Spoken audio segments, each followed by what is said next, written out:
여러분 시청자 여러분 안녕하십니까. 차 한잔의 도론도담 시간입니다.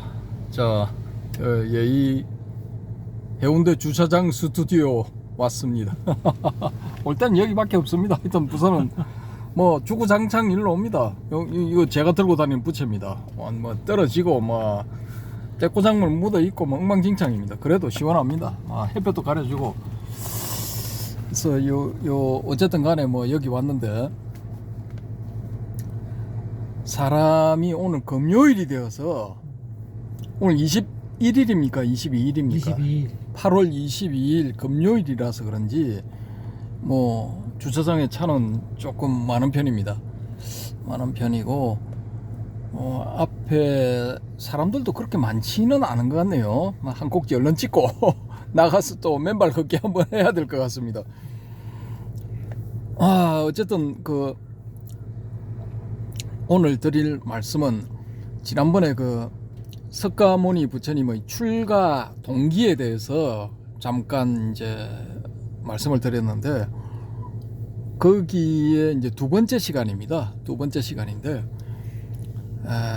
제가 옛날부터 이제 의문을 가진 게 뭐냐 하면은, 이분이 이제 뭐 어찌됐건 간에 왕자다 이거예요. 뭐 부족장에 뭐 왕자건 뭐건 간에 왕자다 이거지. 그래서 이제 아버지 정반왕이 내가 늦게 얻은 아들, 귀한 아들인데 해서 막 궁전도 3개씩이나 지어주고, 무지하게 막 호사를 누렸답니다. 그래서 옷선 카시산으로 된 비단 아니면은 입질 않고, 뭐 하여튼 뭐 기타 등등 해서 뭐 쫙 나오거든요. 하여튼 뭐 무지하게 호사스럽게 살았어.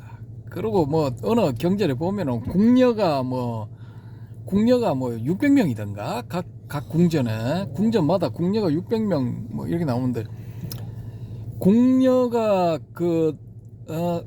고타마 시타르타 왕자 한 명 시중을 드는 궁녀가 600명이라면은 여러분 이거 믿어지십니까? 그럼 3교대 근무를 한다고 해도 200명씩이야. 200명은 항상 이제 옆에서 대기하는 거죠.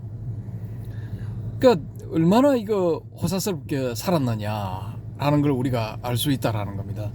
지금 우리 이 드라마에 많이 나오는 중국 고장극, 소위 말하는 옛날 복장으로 나오는 그런 드라마 이런 거 보면은 뭐 당, 송, 원, 명, 청 이렇게 해서 이제 황실 이야기들이 제법 나오죠.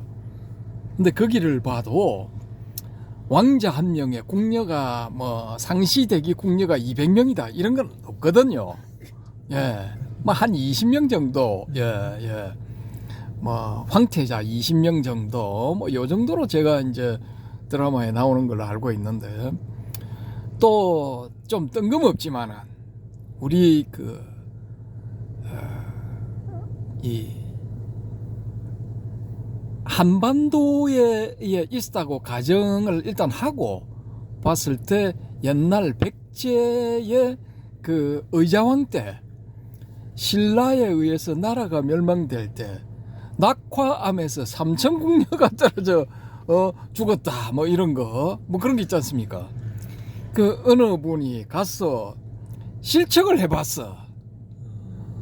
벼랑의 높이는 얼마며 그 밑에 흐르는 백마강입니까? 하여튼 뭐 강물의 깊이와 폭 뭐 이런 걸 다 봤는데 3,000명이 빠져 죽지 못한답니다. 거기 도저히 불가능하답니다. 한 300명만 들어가도 막 그냥 뭐 이 강물이 떨어지는 게 아니고 사람이 떨어질 정도, 뭐 그 정도랍니다. 삼천궁녀 이거 좀 과장됐죠, 그죠? 많이. 근데 삼천궁녀가 과장이 아니고 진짜라 이렇게 가정을 해봤을 때는 뭐 이게 좀 앞뒤가 맞게 하려면은 뭐 번호표를 다 가지고 1번이 떨어져서 뭐 좀 떠내려가는 시간을 주고 2번이 떨어질 때 한 1분 있다가 떨어지고 그래서 강물에 다 줄줄이 다 떠내려가는 거예요. 뭐 이렇게 하면 뭐 3,000명까지 뭐 한 3박 4일 걸려가지고 뭐 들어갔다 뭐 이거 가능하겠죠, 그죠? 그래서 제가 이 경전을 신뢰를 안 한 게 바로 요런 기록들 때문이에요. 요런 기록들 때문에. 뭐 궁전마다 신녀가 600명이었다. 그러면은 세계 궁전 다 합치면 1800명이잖아요. 그럼 1800명이면은 이거 생산 인력이 아니거든요. 소비만 하는 소비 인력이야. 1800명.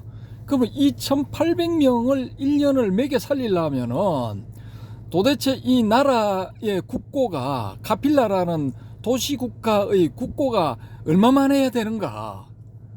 이게 나와야 되거든요.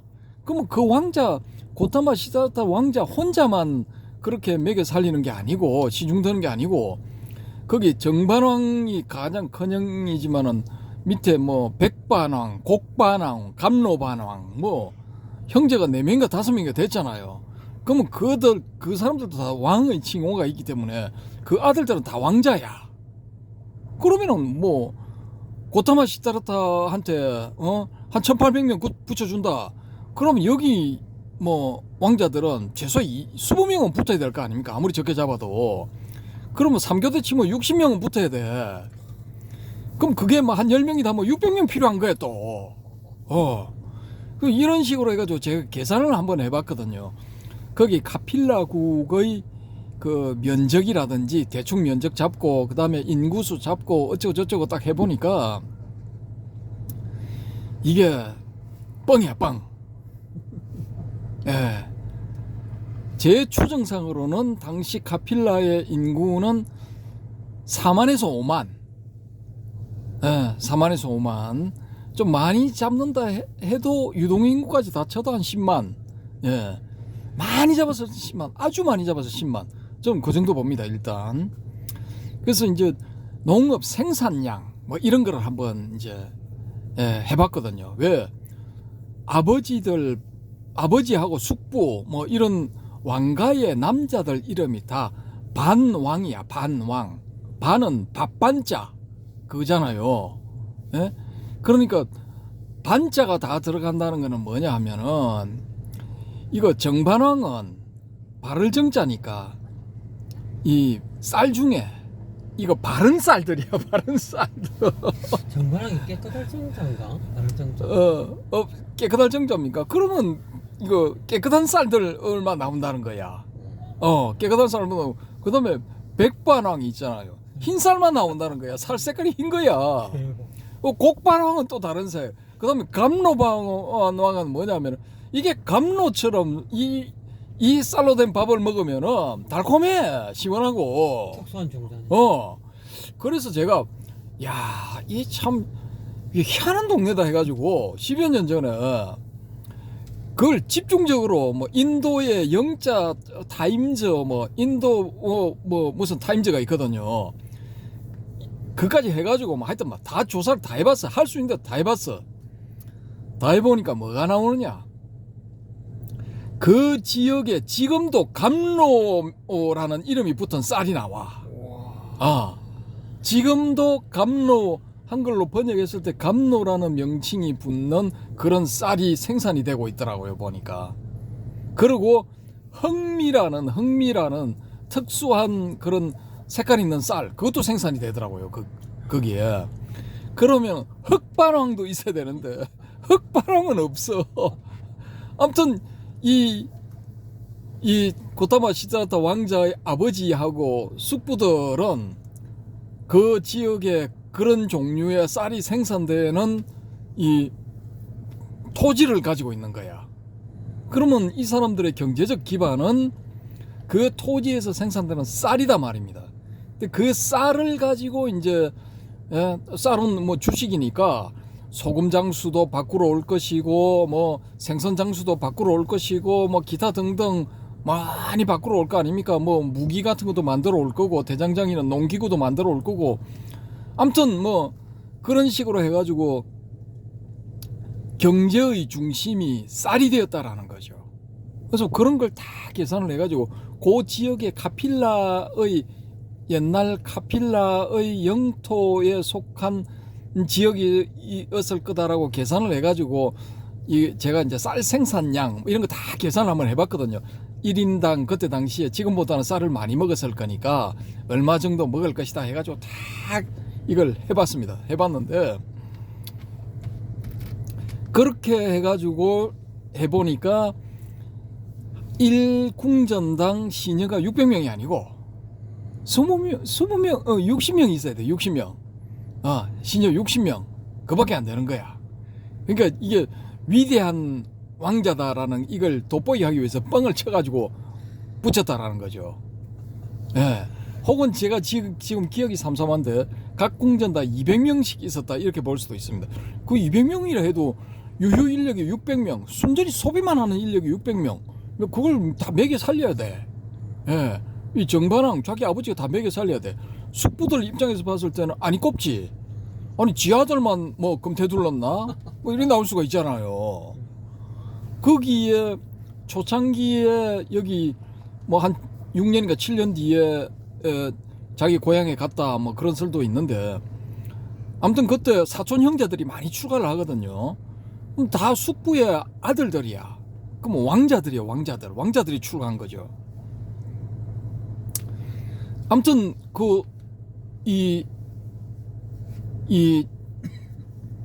카필라국의 크샤트리아 이 지배계층들은 자기네들 혈통에 대해서 남다른 자부심이 있었거든요. 주변에 바로 이제 자기들의 이제 종주국이라 할 수 있는 그 코살라의 왕이 야 그래 석가모니도 이 종족에서 나오고 옛날부터 그래 참 이거 혈통이 좋다고 하니까 내가 당신들 그 공주 중에서 한 명을 골라서 내 두 번째 부인을 삼아야 되겠어 뭐 이렇게 했는데 회의 끝에 저런 개똥상놈한테 우리 공주를 줄 수 없다 해가지고 석가족 샤카족 출신의 그 고위직 뭐 왕족 한 명 하고 그 허드렛 일 하는 시녀 비슷한 그런 다른 종족의 여자 사이에서 난 딸을 이 공주처럼 꾸며가지고 보내잖아요. 그 왕자가 나중에 그 사실을 알고 난 다음에 그리고 그 사실을 알게 된 동기가 외갓집에 놀러간다 해가지고 갔는데 거기서 허드렛 일을 하는 사람이 청소하는 사람이 자기를 보고 천한 놈의 자식이 여기 와가지고 천방지축 날뛰고 있구나 뭐 이런 식의 이 꾸중을 했다 하거든요. 그러니까 그 여자는 맡은 직분이 청소하는 직분이라 할지라도 정통 샤카 크샤트리아 출신이었을 가능성이 높거든요. 그러니까 이 샤카족은 종족 전체가 크샤트리아야. 그러니까 자기 이들 혈통에 대한 자부심이 대단했다라는 겁니다. 아무튼 그때 모욕을 당한 왕자가 7살인가 그런데 그걸 새겨두었다가 집에 가서 자기 엄마한테 묻고 큰 다음에 자기 엄마한테 묻고 뭐 어쩌고 저쩌고 해가지고 사실 다 알아버린 거야. 알고 난 다음에 어떻게 하느냐, 자기 아버지를 모살을 해. 유명한 장군을 꼬드겨가지고 아버지를 살해해버린다고. 그렇게 살해하려니까 이 왕이 도망을 가버린 거야. 도망을 갔는데 어디로 도망을 갔냐, 마가다국의 수도 라자그리아 왕사성으로 도망갔어. 왜? 왕사성 왕이 자기 사위거든. 그래 그걸로 도망갔어. 그리고 이제 뭐 일부러 안 열어줬는지 모르고 안 열어줬는지 밤새도록 기다리다가 거기서 뭐 배고파 죽었다든가 뭐 얼어 죽었다든가 하여튼 사망했거든요. 근데 그때 쫓겨나 아버지 쫓아내고 자기가 이제 왕이 돼서 쿠데타를 해서 왕 된 거죠. 그 쿠데타에서 왕 되고 난 다음에 원래 첫 번째 부인의 아들이 있었는데 그 아들이 누구냐, 제타테자야. 그 제타테자가 가지고 있던 그 동산을 누가 샀느냐, 그 부처님은 그 샤카모니를 후원하는 제일 그 재벌 최고의 재벌 수부띠인가 수부띠 이가 뭐 그 있잖아요, 그죠? 최고 재벌. 이 최고 재벌이 거기가 동산이 좋을 것 같으니까 내 마음에 드니까 나한테 파쇼 하니까 이 제타 태자가 뭐라 했느냐? 야, 이 동산에 금으로 다 깔아도 나 이거 안 판다. 이렇게 말을 한 거예요. 근데 어느 날 그 뒤에 딱 가보니까 자기 소유 동산이 뭔가 햇빛을 받아 번쩍번쩍 하는 거야. 그 이 양반이 가봤어. 가보니까 이 자기한테 땅 팔라고 했던 사람이 와가지고 자기 땅을 황금으로 채우고 있는 거야. 금으로 깔고 있는 거야. 아니 그래 당신이 뭐 유명한 재벌인데 왜 이런 미친 짓을 하는 거요? 도대체 이 땅을 왜 사서 뭐 할 건데? 그렇게 물어보니까 사실은 이만저만 해가지고 내가 부처님을 여기 모시려고 합니다. 그러니까 오케이 알았어. 여기서 황금 까는 거 그만하고 나머지는 나도 그 보시하는데 동참하겠다. 그래 두 사람이 딱 해가지고 그 이렇게 이 부처님의 그 이 정사 말하자면 그때는 뭐 정사라고 번역되는 뭐 그런 그 뭐 절이었대요. 비하란가 뭐 하여튼 뭐 그렇게 되는데 그게 제타와나 뭐 비하란가 뭐 하여튼 뭐 그래요. 이름이 그거보다 좀 더 긴데 제가 지금 갑자기 생각이 안 나는데 그게 뭐냐 바로 기원정사야. 그걸 한글로 바꾸면은 그 기원정사가 안암동에 그 개운사 옆에 있었던 2층짜리 기숙사 기원학사, 그걸 따라서 기원학사라고 붙였어요. 기원정사 제타와나. 아무튼 그 제타 태자를 이 이복 동생이 죽여버려. 죽여버리고 그러니까 쿠데타를 해서 지가 이제 왕이 됐지만은 불안하니까 화근을 자르자 해서 죽여버린다고. 그런 이제 불행한 일이 있었죠. 이 제타 태자가 막 엄청 인물이 출중했대요. 근데 이제 코사라가 망하려니까 뭐 그런 일이 일어나는 거지. 어쨌든 간에 그만큼 혈통에 대해서 샤카족은 자부심을 가지고 있었다라는 겁니다. 근데 여기서 무슨 일이 생기느냐. 이 고타마 시타르타 왕자가 자기 아버지의 뒤를 이어서 이제 부족장, 이제 쉽게 말해서 라자가 되는 거예요. 그때 당시에 라자라는 왕들한테 라자라는 명칭을 붙였답니다. 그리고 큰 나라의 왕은 뭐 마하라자, 일반적으로 마하라자 뭐 이렇게 불렀답니다. 위대한 뭐 왕 뭐 그런 거죠. 어쨌든 간에 이게 제도 자체가 우리나라의 화백 제도처럼 이게 이제 이 화백의 이 제도의 구성원들이 다 모여가지고 중요한 일을 결정을 합니다. 결정을 하는데 샤카족은 그렇게 하는데 이게 이런 제도가 드러나는 게 뭐냐 하면은 스키타이한테 이게 드러나요. 스키타이한테 드러나는데 왜 제가 이걸 조사를 했느냐 하면은 도대체 이 스카족이라는 게 이렇게 혈통에 대한 자부심이 강한데 이 인간들이 어디서 왔느냐 이거예요. 기원이 어디냐. 과연 종족이 무슨 종족이냐 요걸 알아보려고 제가 막 머리카락 홈파듯이 제 딴에는 팠는데 저는 이제 스키타이라는 확신을 강력하게 가지고 있거든요. 근데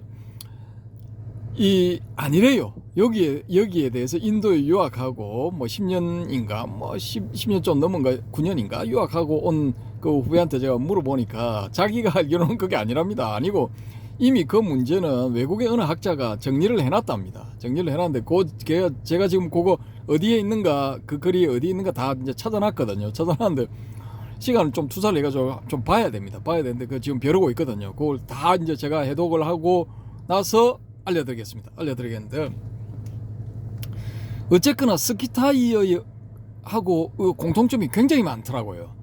스키타이도 자기들 혈통에 대해 가지고 굉장한 자부심이 있고 또 무슨 일이 생기면은 우두머리들 리더들 회의를 하든지 아니면은 그 리더와 참모들 회의를 하든지 아니면은 그보다 더 중요한 문제 같으면은 예를 들어 가지고 이제 부족의 운명이 걸린 그런 문제, 생사가 걸린 문제 그런 것 같으면은 전체를 다 모으더라고요. 여자는 빼고 남자만 전체를 다 모아.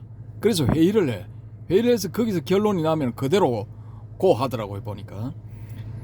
근데 이 고타마 시타르타가 29살 때, 우리가 29살 때 출가를 해가지고 35살 때 성도를 했다 이래 나오잖아요. 29살 무렵에 거기에 어떤 일이 생기느냐 하면은 그 카필라의 동쪽에 보면은 로히니 강이라는 강이 흐르고 있거든요. 근데 그 강, 이제 서쪽으로는 룸비니 동산을 살짝 끼고 있는 그 강의 동쪽의 높은 지대에 이 카필라국하고 비슷한 나라가 또 있어요. 비슷한 나라가 이제 리차비족인가 뭐 그렇게 불려지는데 이 종족하고 강물의 사용을 두고 싸움이 붙었어. 왜? 봄에 파종을 해야 되고 논에 물을 대야 될 시기인데 이게 가뭄이 들어가지고 강물이 팍 줄어들어 버렸어. 그렇게 해서 막 양쪽이 막 강을 사이에 두고 고래고래 고함을 지르고 막 사태질을 하고 쌩 난리가 나버린 겁니다. 근데 여기서 팁으로 말씀드리면은 그런 걸 조사를 하다 보니까 어느 분이 야, 이 카필라는 엄청난 대제국이었다. 그 한 궁전에 시녀가 600명 이상 둘 수 있을 만한 그런 국력을 가지고 있었다. 뭐 인구가 수백만이 되고 뭐 그런 걸 쭉 쓰는 걸 제가 봤거든요. 근데 그게 안 되는 게 그 한 30-40km 한 30km 떨어져 있는 카필라 성에서 한 30km 동쪽에 떨어져 있는 그 로히니 강을 사이에 두고 그 반대편에 거기에 그 카필라 같은 도시국가가 또 있어. 성을 중심으로 한 도시국가가 또 있어요. 근데 그 국가가 이렇게 이제 반목을 했다. 강물의 사용권을 두고 반목을 했다 하면은 이 나라 저 나라 두 개의 나라가 있었는데 무슨 뭐 넓이가 수천 리가 되고 이 길이가 수천 리가 되고 남북으로 또 수백 리가 되고 수백만의 인민이 있었고 뭐 그게 말이나 되는 소리입니까? 개뻥이지. 아무튼 뭐 그거를 쓰신 분한테 죄송하지만은 저는 개뻥이라고 생각합니다. 그거는. 근데 그렇게 잘 나가면은 코살라고 마장 뜨지 뭐하러 그 소국으로 삽니까? 속으로 살 필요가 없지. 마가다 하고도 한번 붙는 거지 뭐. 저 같으면 붙어버립니다 그냥. 근데 우야던동 그 강물을 사이에 두고 막 할 말 못할 말 다 나온 거야. 왜? 물을 누가 사용하느냐에 따라 가지고 물을 사용하는 쪽은 그 먹고 사는데 지장이 없고 물을 사용하지 못하는 쪽은 굶어야 돼 이거. 예? 쌀 재고가 없으면 굶어야 돼. 4만 명이든 뭐 5만 명이든 굶어야 되는 거야. 그럼 이쪽에 동쪽에도 뭐 비슷하겠죠. 한 4, 5만 명 되겠죠. 그쪽 동네도. 근데 이쪽 두 왕가의 위로 올라가면 한 3, 4대 올라가면은 조상이 똑같아. 할배가 같은가 정조 할배가 같은가 그래요.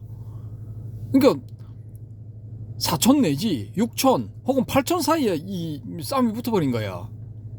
근데 왕가는 이 다 샤카족인데 밑에 그 지역에 있었던 그 지역 토착민들 있잖아요. 그 토착민들은 또 입장이 달라. 이 샤카족이 원래부터 거기 살았던 게 아니고 원래는 옥수수가 많이 나는 땅 감자왕의 이 휘하에서 다 살았던 거야. 그게 제가 추정하기로는 인더스강 하류 쪽 어느 지역이지 않았을까. 근데 거기 왕위계에서 문제가 나타나고 난 다음에 여기는 첫 번째 부인의 아들들이 야 우리가 피하자. 저 우리 이복 동생 저 불쌍하니까 우리가 딴 데로 가서 나라 만들자. 이렇게 해가지고 이제 뭐 북쪽으로 강을 따라 올라가는 걸로 나오거든요. 근데 이거를 냉정하게 이렇게 보면은 둘째 부인의 아들이 이 자기 엄마하고 사바사바 한 다음에 아버지를 구워 삼고 또 이거 유력한 무력을 가진 유력한 장군들 이 장군들을 자기 편으로 만들었다고 볼 수가 있거든요.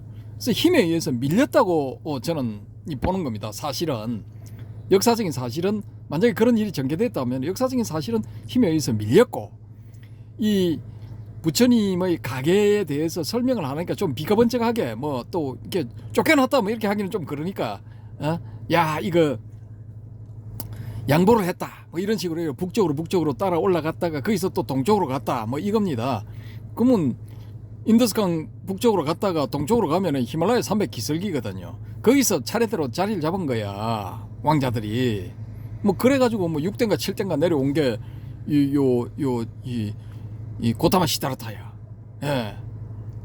그러니까 이게 좀 이렇게 말하자면은 떠내기들이 굴러온 돌이 와가지고 박힌 돌 그때 거기도 뭐 족장 뭐 이런 게 있었을 거 아닙니까? 그럼 다 죽이든지 뭐 쫓아내든지 해버리고 자기들이 집에 세력이 돼버린 거지. 예. 그렇게 해가지고 이제 이게 이제 유지가 됐으니까 이 거기서 조상 대대로 농사를 짓고 온 일반 평민들 입장에서는 강물을 가져와야 되는 거예요. 뭐 우찌됐건 간에 작년의 약속은 뭐 그런 거는 뭐 개나 줘버리고 당장 눈앞에 저 강물을 끌어와야 농사를 짓는데 생사가 걸린 문제인데 옛날 작년의 약속 뭐 그런 게 뭔 필요가 있어요. 그 쌈박질 해가지고 전쟁이 나기 일보 직전까지 간 거야. 그래서 이쪽에 카필라 성의 샤카족들이 다 모여가지고 이 회의를 연 거예요. 전쟁을 할 것인가 말 것인가. 예. 거기서 우리의 이 고타마 시다르타 왕자가 홀로 전쟁 반대 의견을 낸 겁니다. 평화주의. 야, 자기 엄마가 그쪽에서 온 거예요. 꼴리아족인가. 자기 엄마 친정이 거기야. 그럼 자기 왜 가지? 왜 가하고 뭐 싸움 한다는 것도 좀 거시기 하죠, 그죠? 그러고 또 원래부터 태생이 이 사람은 평화주의자야. 뭐 용맹하고 막 무술을 뭐 얼마나 잘했으면은 이 샤카무니 이불이 입적할 때 당시 인도의 10대 고수인가 하는 사람이 찾아왔답니다. 찾아와가지고 문상을 하고 갔다. 뭐 그런 뭐 얼토당토 하는 것처럼 보이는 기록도 있는데. 아무튼 뭐 그랬을 수도 있습니다. 용맹하고 뭐 무예에 능했다. 뭐 이랬을 수도 있다라는 거죠. 그래서 이제 왕자가 싸움이 벌어지게 되면은 가장 선두에 서서 싸워야 될 용맹무상함을 뽐내야 될 왕자가 반대를 하니까 사람들이 제가 갑자기 왜 저러지? 뭐 이렇게 돼버린 거죠. 근데 여기서 이제 이 고타마 시다르타가 자기의 지론을 펴는 겁니다. 뭐 이렇게 저렇게 해가지고 우리 그슬 녹으면 다 한 핏줄인데 이거 싸우면 골육상잔이다. 그리고 서로 뭐 조금씩 양보해가지고 하다 보면은 좋은 방법이 찾아질 수도 있을 거다. 그래서 대화로서 풀자. 뭐 이런 겁니다.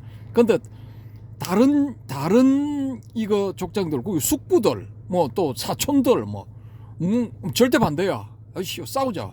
아니 저것들 우리의 생명이 걸린 문제인데 왜 우리가 저것들한테 양보해야 되는데 같은 핏줄이가 나버리고 그거 다 필요 없어. 그거 다 개소리야. 우린 싸울 거야. 뭐 이래 된 겁니다. 근데 여기서 요 고타마 시다르타 왕자의 아버지 정반왕은 참여를 못합니다. 왜? 이거 배제 원칙이 있어. 배제 원칙. 요 그날 열렸던 회의에서는 강물의 사용권에 대해서 전쟁을 할 건가 말 건가 이 이야기가 쫙 나왔을 때 홀로 반대한 게 이 고타마 시다르타 왕자였고, 그러면은 우리 전체 회의를 열어서 결정하자 해서 회의를 열었기 때문에 사건 당사자의 아빠는 참여할 수 없어. 이렇게 돼버린 겁니다.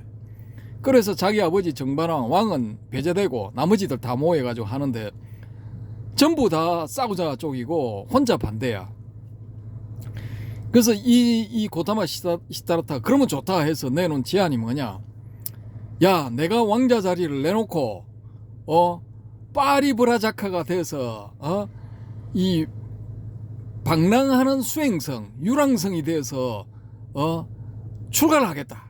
사문이 되겠다. 슈라마나가 되겠다. 나 떠나겠다. 요렇게 제안을 한 겁니다.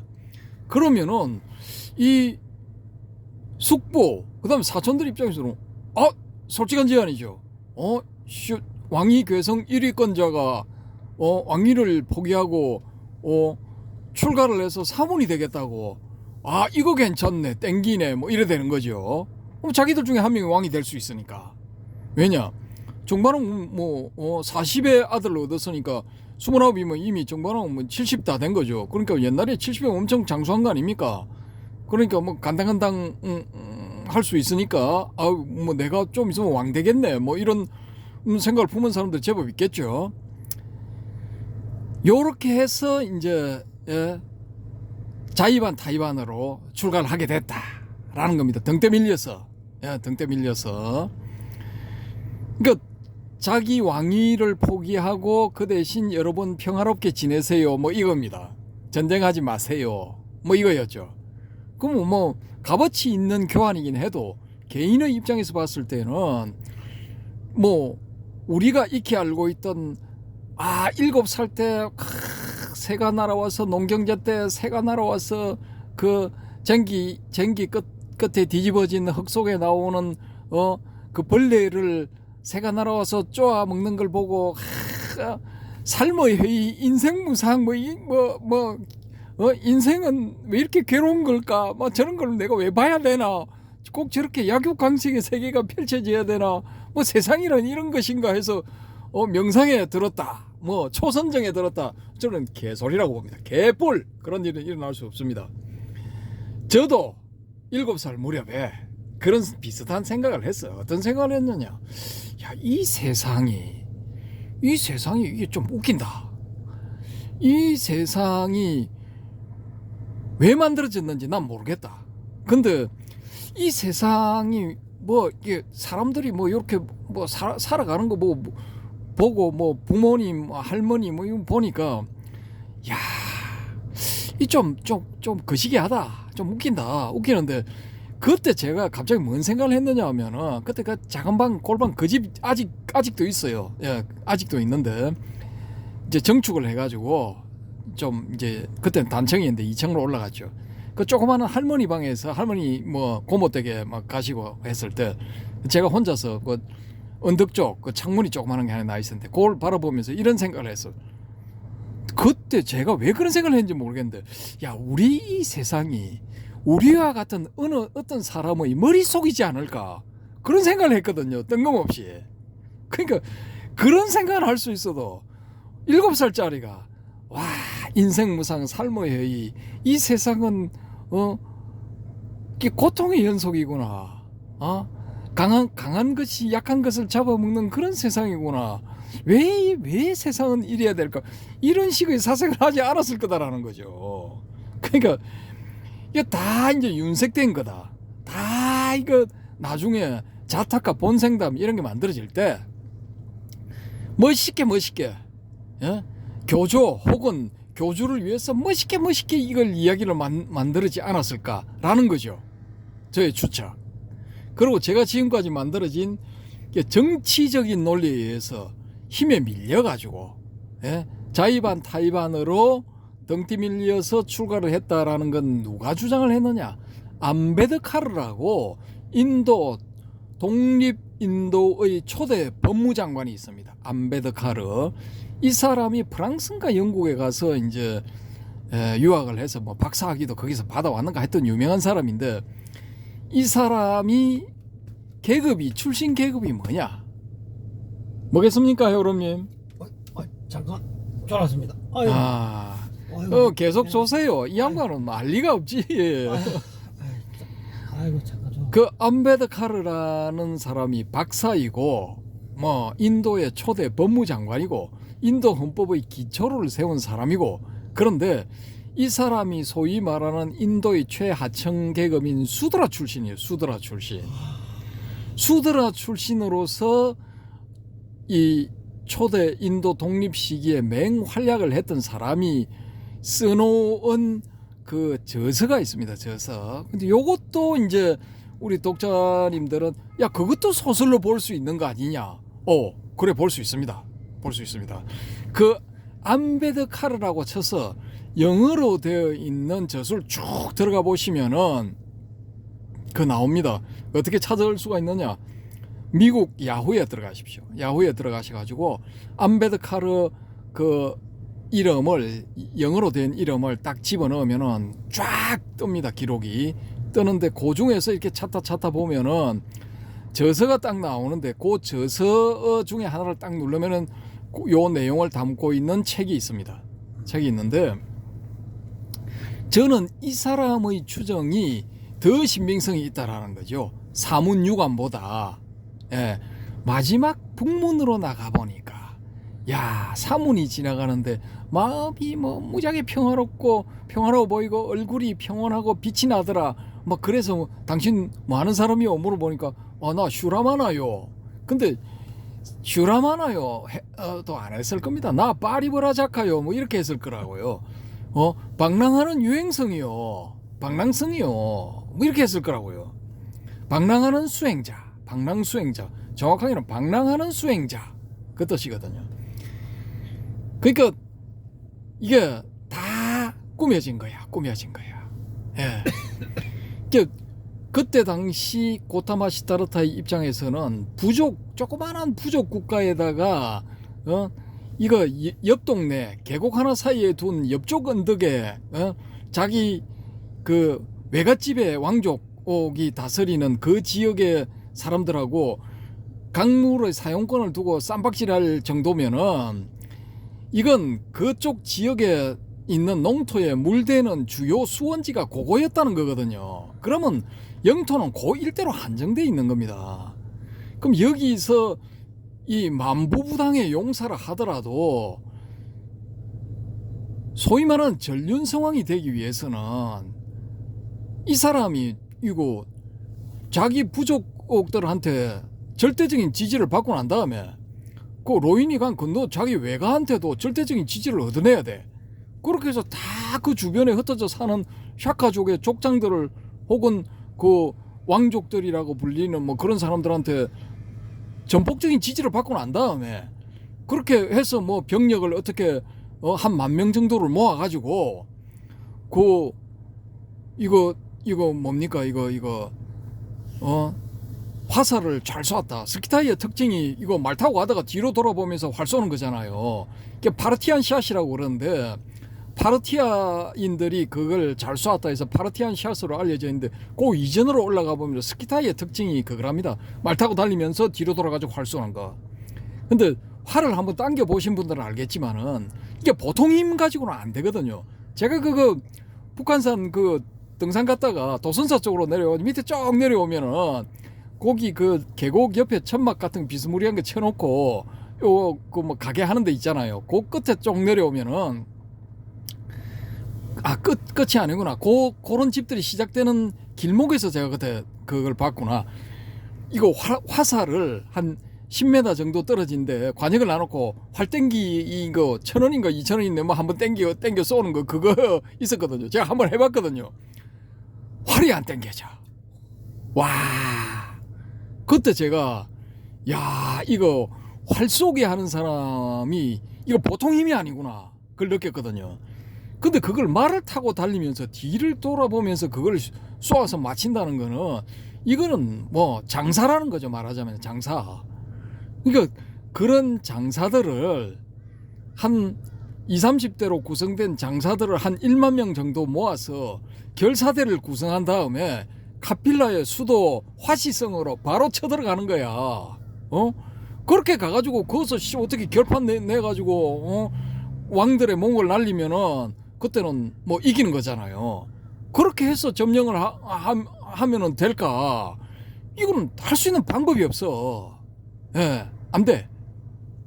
제가 카필라국의 전 인구를 10만으로 보고 이거 15살에서부터 55살까지 사람들을 전부 병력으로 편제한다라고 이렇게 가정을 해봤을 때 남녀가 있으니까 최대한으로 잡아서 한 4만 명 잡겠더라고요. 4만 명. 근데 그 4만 명 가지고 이 파르티안 샷 같은 걸 구사할 수 있는 장사가 몇 명이나 있겠습니까? 예? 이거는 될 수가 없는 거야. 그러면은 여기서 뭐 한 4,000명, 5,000명 나와가지고 그 돌격대가 쳐들어올 동안에 코살라는 뭐 손 놓고 가만히 있습니까? 마가다는 가만히 있습니까? 그때도 뭐 첩보전이 얼마나 치열했겠습니까? 일일이 다 보고됐을 건데. 그럼 저쪽에서 딱 뭐 반란 일으키는 조짐이 있다 하면 여 대비하는 거야. 그럼 쳐들어온다 하면 여기는 저쪽에서 4,000명 쳐들어온다면 요 10만 명 딱 모아가지고 대비를 하는데 그게 되겠습니까? 그게 무슨 뭐 옛날에 그 정강의 토목보의 변입니까?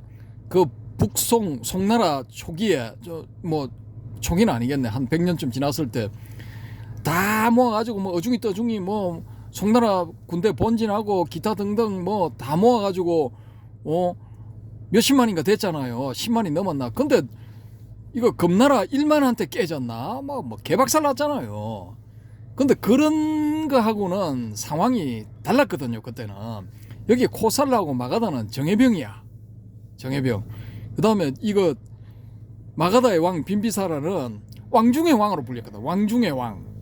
또 이쪽에는 위대한 왕 이런 식으로 불렸단 말입니다. 그러면 이 정병이 한 10만 명은 다 있는 거야. 명령 딱 내리면 10만 명이 돌격하는 거야. 그것도 뭐 기병 5만 뭐 보병 5만 이러면 뭐 어마무시한 거죠. 옛날에는 기병이 이 탱커였으니까. 이게 도저히 상대가 안 되는 거야. 그러면은 와, 나의 대를 이을 왕자가 태어났다. 아시타 선인이 와가지고 차크라바라딘 전륜성왕이 되든지 붓다가 될 것이다 이렇게 예언을 했다. 그런데 저는 그것도 뭐 아니라고 보거든요. 빵이라고 보거든요. 아시타 선인이 죽을 때 다 된 사람이 80인가 90인가 100살 된 사람이 그거 왜 내려와? 산에서 왜 내려와? 에? 아니 뭐 자기 그거를 보내도 되지. 근데 무슨 뭐 장차 붓다 아니면은 전륜성이 될 위대한 아기를 자기 눈으로 직접 보겠다 뭐 그랬을 수도 있겠죠. 그런데 문제는 뭐냐면은 차크라바라딘이 되려면 아까 제가 말씀드린 것처럼 그런 식으로 부족 혹은 종족 전체와 그 토착민들의 목숨을 다 걸어야 돼. 예. 그러면 반란 이렇게 실패하면 그 싸그리 이게 평탄화 작업이 들어가는 거예요. 그 실제로 이제 저거를 속여가지고 샤카족의 공주가 아닌데 이제 반만 샤카족이고 반은 이제 소위 말하는 비천한 혈통이었는데 그 혈통을 띤 그 코살라 왕의 프라세네짓 왕의 아들이 나중에 이 5만 명의 정병을 이끌고 가가지고 카필라를 이렇게 멸해버리잖아요. 멸해버릴 때 몰살시켜버리거든. 싸그리 다 죽여버려요. 그러니까 그런 상황이기 때문에 여기서 어떻게 전륜성왕이 될 가능성은 1% 미만이야. 제가 봤을 때는 그냥 제로야. 0%야. 그게 되려면은 이거 마가도국의 빈비사라 왕도 뭐 멍청한 놈이고 요 코살레의 프라세나짓 왕도 멍청한 놈이라 해야 돼. 근데 아니에요. 이 두 사람 다 똑똑하고 이 신하들 장군들의 충성도가 높았던 그런 왕들이거든요. 그리고 당시 16대국이라고 그 인더스 겐지스 강 유역에 16개의 나라가 있는데 카필라는 거기 이름도 못 올려요. 근데 어떻게 거기서 전륜성왕이 나와? 예. 뭐 나올 수는 있겠죠. 근데 가능성이 희박해. 거의 없어. 뭐 금나라 시조 아골타. 그다음에 또 뭐 이 요나라 시조 야유라보기. 또 이거 뭐야? 나중에 청나라의 시조 누구 있잖아요. 누구지? 갑자기 생각 안 나네. 뭐 하여튼 뭐 그런 사람이 처음에 아주 미미한 부족에서 시작해가지고 됐다. 뭐 몽고의 징기스칸도 마찬가지죠. 태무진도 뭐 쫓겨다니면서 아주 뭐 죽을 고비를 뭐 몇십 번을 넘기고 해가지고 겨우 뭐 어떻게 모아가지고 뭐 했다. 뭐 그렇게 할 수도 있겠죠. 근데 이 동네는 더 열악해.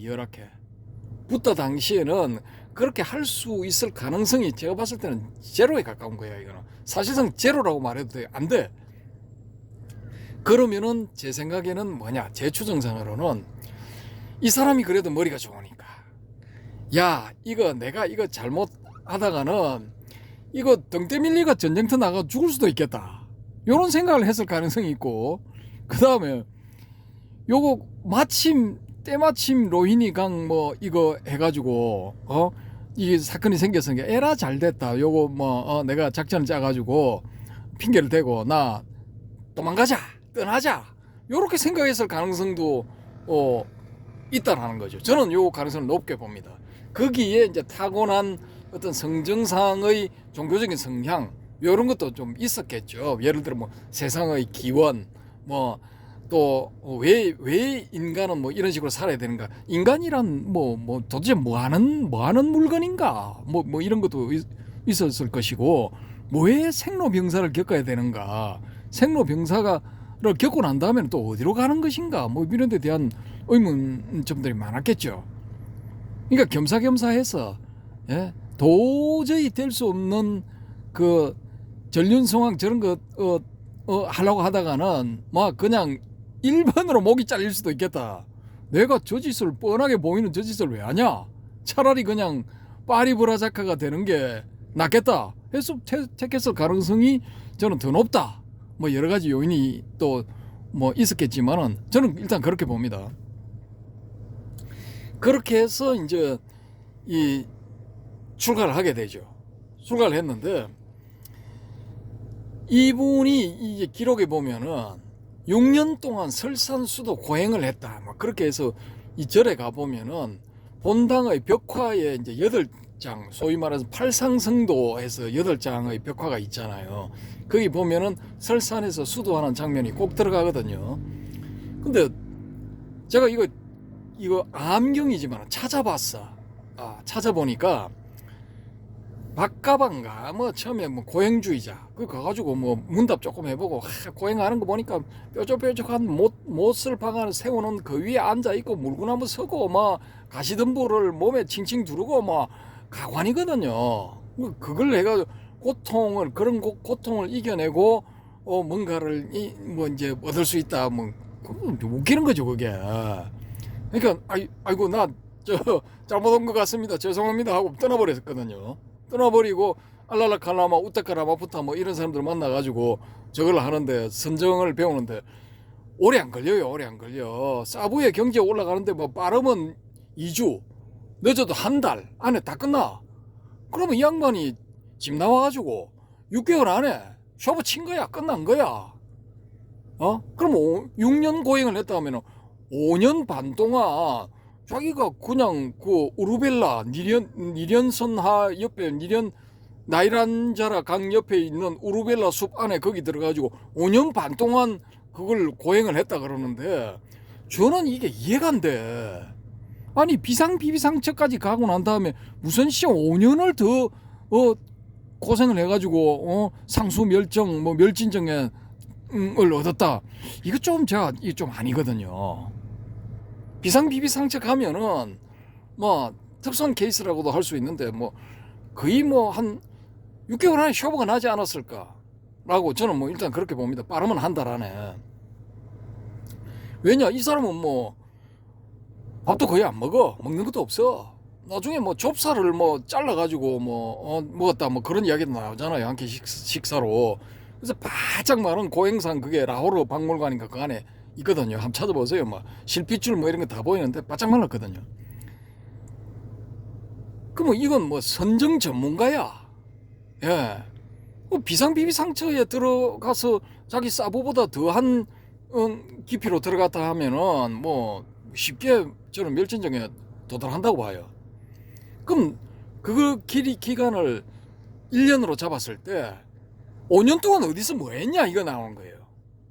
도대체 5년 동안 어디서 뭘 했냐 이거 엄청나게 저는 궁금했는데 사람들은 그거 궁금 안 한가 봐. 6년 동안 설상 고행했다니까 막 했겠지 하고 넘어가는 거예요. 야, 그러니까 세뇌야 세뇌. 불교 신자들도 알게 모르게 뭐 엄청난 세뇌를 당하는 거야. 그래서 제가 지금 벌써 시간이 45분 다 돼가는데 요 5년 동안 어디서 뭘 했을까? 여기에 대한 저의 재밌는 추정은 다음 시간에 들려드리도록 하겠습니다. 예, 요 진짜 상당히 재밌거든요. 요걸 가지고 제가 책을 한 권 썼어.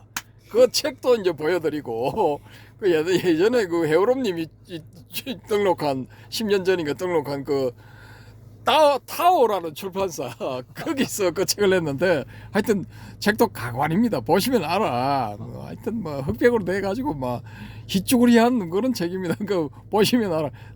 다음 시간에는 그걸 가지고 스카모니의 잃어버린 5년 여기에 대해서 제가 이 썰을 또 한번 풀어드리도록 하겠습니다. 일단 이 이번 강의 이 출가에 얽힌 이런 두 번째 이야기 여기서 마치도록 하겠습니다. 감사합니다.